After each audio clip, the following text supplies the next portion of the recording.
आज मैं class 10th के बच्चों के लिए एक छोटी सी टिप लेके आई हूँ। टिप है तुम्हारे पास रेडॉक्स रिएक्शन के ऊपर।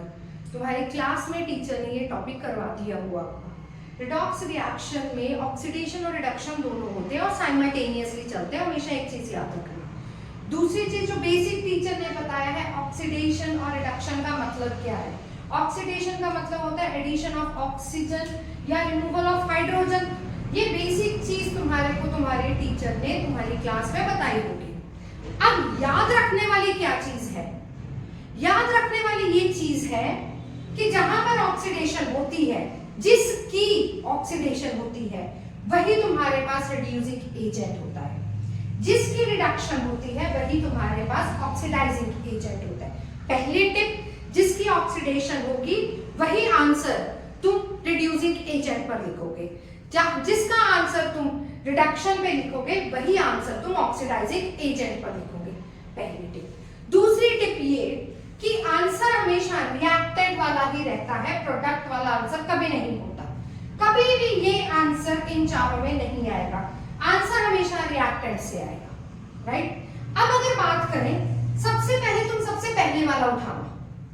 CuO ऑक्सीजन था, हट गया। अगर ऑक्सीजन हट गया तो क्या हुई है? रिडक्शन हुई है।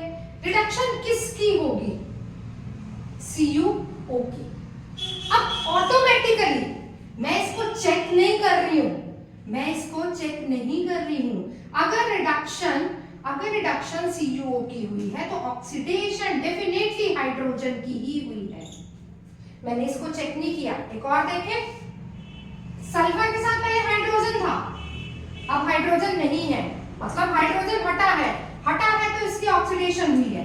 अगर इसकी ऑक्सीडेशन हुई है तो ये ऑटोमेटिकली सोचना नहीं है, ये ऑटोमेटिकली रिड्यूस कर रहा होगा। दैट मींस इस वाले की बात करें, ऑक्सीडेशन और रिड्यूसिंग एजेंट H2S है, ठीक। रिडक्शन और ऑक्सीडाइजिंग एजेंट तुम्हारे पास Cl2 है। राइट साइड वाला कभी भी आंसर नहीं आएगा। आंसर हमेशा रिएक्टेंट वाला आएगा। पहला उठाओ, अगर पहले पर ऑक्सीडेशन हो रही है तो दूसरे रिएक्टेंट पर ऑटोमेटिकली रिडक्शन होगी। इररिस्पेक्टिव यहाँ पर 3 प्रोडक्ट बन रहे हैं या 4 प्रोडक्ट बन रहे हैं। इसमें CuO था, ऑक्सीजन था, हट गया, ऑक्सीजन था, हट गया तो रिडक्शन हुई है। अगर रिडक्शन हुई है तो यही ऑक्सीडाइजिंग एजेंट है। अब इसकी रिडक्शन है तो हाइड्रोजन की अपने आप ऑक्सीडेशन हुई होगी, ठीक है। हाइड्रोजन की अपने आप ऑक्सीडेशन हुई होगी।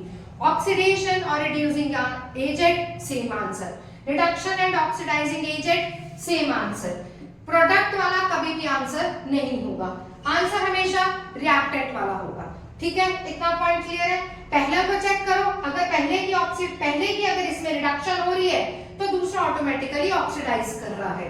पहले की अगर ऑक्सीडेशन हो रही है तो ज्यादा दिमाग पर जोर ना डालते हुए दूसरा ऑटोमेटिकली तुम लोग रिड्यूस कर दोगे। फाइन, इंपॉर्टेंट टॉपिक है ये तुम्हारी क्लास 10th का।